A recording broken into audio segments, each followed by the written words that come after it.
Hey, Hickok 45, here we are on a hot summer day again. You can tell I'm sweating as usual. Summer is always a challenge, isn't it? This hot weather, those of us who live in hot, humid climates that have a carry permit, there we go again. How do we dress and carry if we want to, discreetly and appropriately and effectively, and all those things which we talk about occasionally. And so it's just kind of a challenge, and what you carry and how you do it. But here's what I'm doing.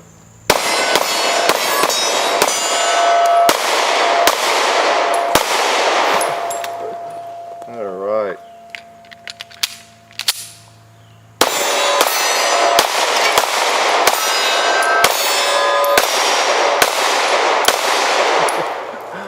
Oh, here's one of my solutions when it's hot.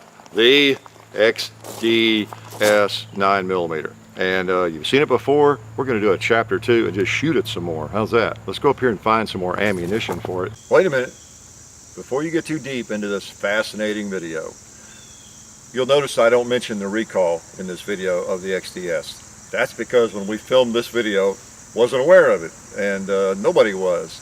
Anyway, if you don't know about it, and you have an XDS, you need to send it back to Springfield. They're going to update the firearms. I've sent both of mine back just last week, the 45 and the 9mm, boxed them up, shipped them off. It's very simple. You need to go to the website if you have not done that, and the instructions are all there, FAQs and everything else. And it's not the end of the world. I've had to send back a Colt and even a Glock. It happens sometimes. So I'm anxious to get both of those back. So anyway, just want to make you aware of that. If you were not, there is a recall on the XDSs, so get those sent back. Let Springfield fix those for you and make sure they're safe, and you'll have them back, I'm sure, before too long. I hope to get mine back before too long. Anyway, be aware of that if you're not, and get that done. What else? Hope you enjoy this video. You'll notice I had a little friend visit my hat. John couldn't resist giving you a close-up of that guy. Bees just love me because I provide so much sweet nectar for them, don't I? Anyway, hope you enjoy the video and the shooting. And speaking of that, I better be moving out of the way. And you notice I got the long magazine in there on the reload, which is how I operate. Not that you have to do what I do, right? But I always figure for the reload, I might as well have a bigger magazine. Just makes sense to me. And in chapter 2, you know what we do? We shoot more than we talk, okay? And that's what we're going to do. I'll reload these magazines while I'm gabbing a little bit. So the old XDS 9, you have seen it, and I took a quick look at the videos we did on it, comparing it with the Shield and with the PM9 and the Nano and everything, and actually pretty much covered the subject. Sometimes in chapter 2 I'll do a little cleanup work if I forgot to mention something that I felt was really important or mention in the chapter 2. I didn't really see a lot other than just the fact that I still enjoy this the gun, the pistol. It's a good one. I'm loading some of this arms core here right now, 115 grain, nothing exotic. We're just going to shoot that mainly. So I got a wasp on my head or something. Yeah, speaking of that, I got stung the other day, a couple days ago. Still got the Band-Aid on because I'm a baby, by a hornet or a yellow jacket, and I got all swollen up. I tell you what, I just about cried. But let me get some kind of varmint. John's messing with me. All right, so chapter 2, we're going to shoot this thing. And by the way, I purchased this since the other videos. I called and sent a check, and I know y'all like to know that some guns I send back, not enough of them. That's the problem. I guess it's like an alcoholic who is off the wagon, and taking whiskey back to the shop or something. It's hard for me to give them up, but I do some of them, and this one I actually purchased because I like it. I do.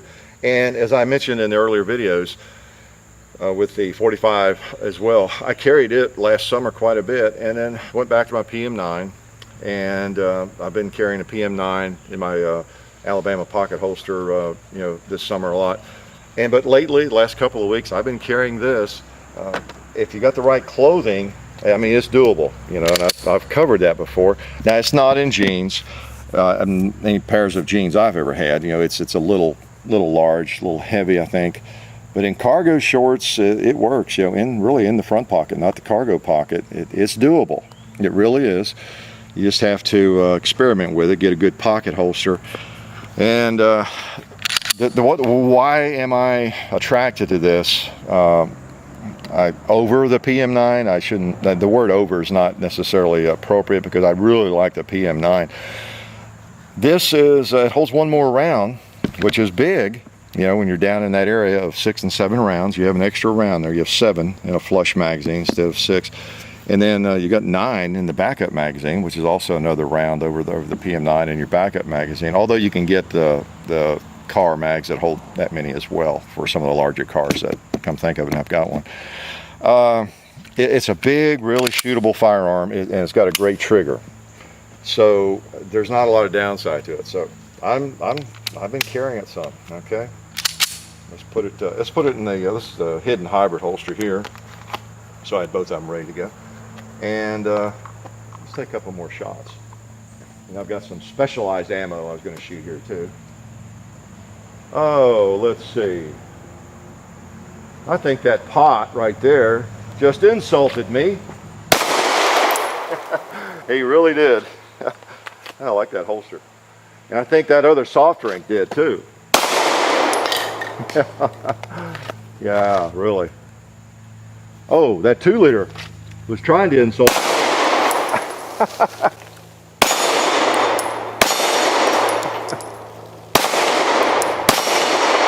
I got him off there. Shot him off there. All right, like I said, I have a specialized magazine full.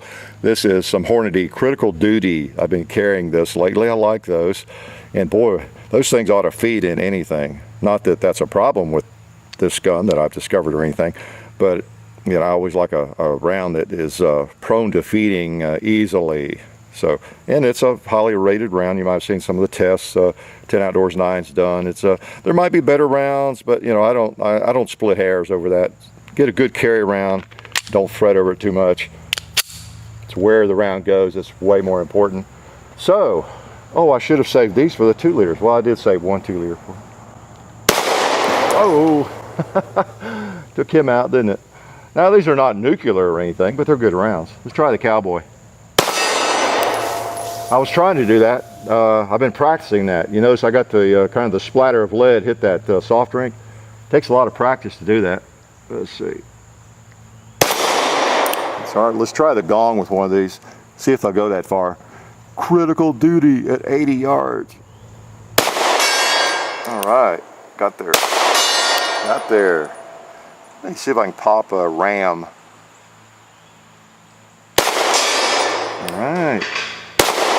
Boom, went over that one.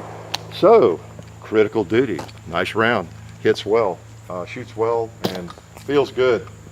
You can feel just a little more punch behind it than, say, the standard 115 grain ammo. Feels more like, I guess, a standard 124 grain or something like that. So, pretty good round. Let me load these while I'm resting. These are some, yeah, brass, Blazer brass. Believe it or not, I actually happened to have been into Academy Sports one morning, and they had some of this there. You could buy a couple of boxes. I don't know when the last time was that I actually bought ammo at the old prices, the big box store prices, whatever you might call it. It was $13 or something, you know. Oh, wow. Been a long time since I paid, I think, under $20 for 9mm. This works on these. Actually makes it a little bit easier, a little quicker. I use the old Maglula loader, even on these. Single stack magazines tend to be a little bit easier to load anyway. Big old 45 1911 mags or something. Okay. So you know, I pretty much covered everything with this. This is it's a nice pistol. It really is. It's not light. You know, if you check the other videos where I weighed these things, it's not all that light, but it is thinner, and it just shoots well and has a great trigger. Assuming all of them have a good trigger, I don't know. Let's put these away here. Take a couple of shots at something that has not been shot, maybe.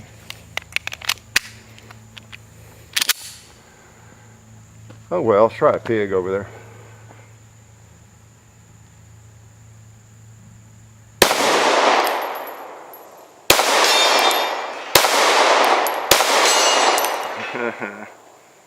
Let's try that turkey. And might as well try the chicken, I guess. I think I hit it in the other video with this thing. We won't waste a lot of ammo. I might not be as steady today.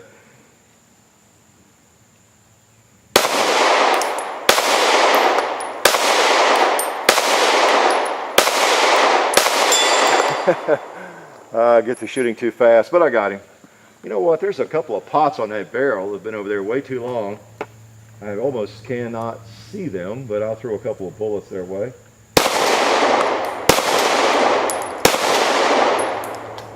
Yeah, I really can't see them. Like I said, this gun actually, this pistol, it will work as a pocket pistol. It's just marginal.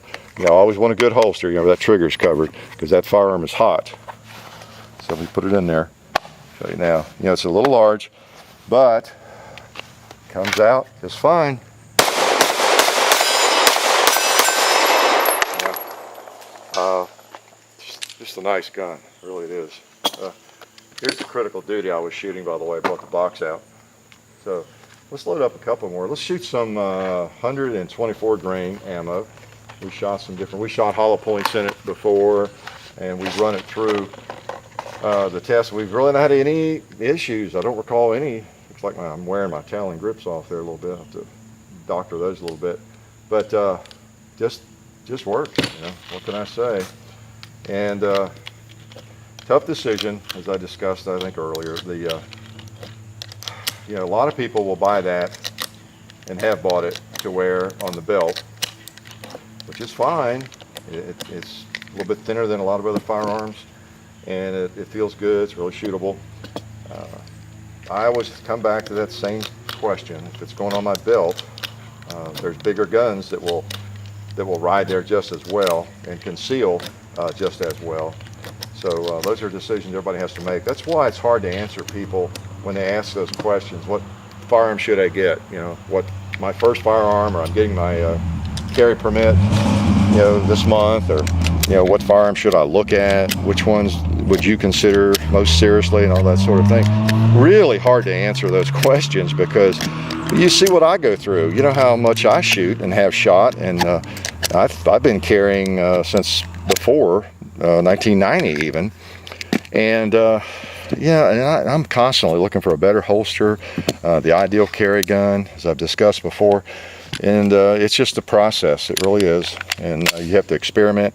And then another thing we don't talk about enough, most of us probably, and we know better, a lot of it comes down to your expertise, how much shooting you have done. It really does. Because a firearm that is appropriate for, say, me, or for Harry Jones, who has been shooting for 4 years, you know, it's a different answer than maybe for someone who is just now getting into firearms. It's just a fact. Just be sure you don't buy something too small. Small guns are hard to shoot. They're much harder to shoot well, and you got to be careful doing that. A lot of, I think, women and anybody who is new to firearms go into a gun shop and they think they haven't shot before, think, oh, I'm going to get a pistol that's really small. That one fits my hand well, and it's really light. That's not always what you want. This is pretty heavy, but it's easy to shoot well. Well, I say that. it does shoot well. Let's go back to Mr. Gong.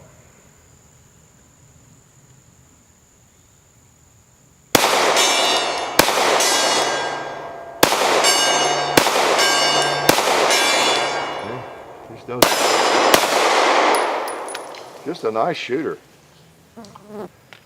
Put the long mag in. Those tin cans haven't been addressed.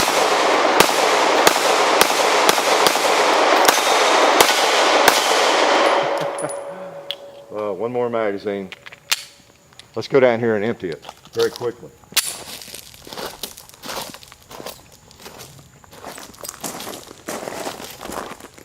All right.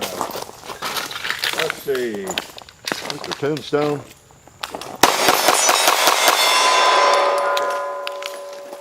just a nice shooter. This is a chapter 2. I've done more gabbing than I normally do in a chapter 2. But a firearm like this, I need to doctor up my my grips there. But a firearm like this, it fits such an interesting niche. As you see, I'm using it as a pocket pistol, and a lot of people would not. But it's just in that transitional size and weight range. But main thing is it shoots well. Seems 100% reliable so far, and it's just a great little pistol. What else can I say? So a little more action with the XD9. I know it's a firearm that a lot of people are looking at, so I wanted to bring it back to you and shoot it some more and let you know I purchased it. You know, I'm not obligated to. I have lots of firearms, but I like it enough to go ahead and buy it, and did. So it's mine, and I've actually been carrying it for a couple of weeks. So not a bad little pistol. Life is good.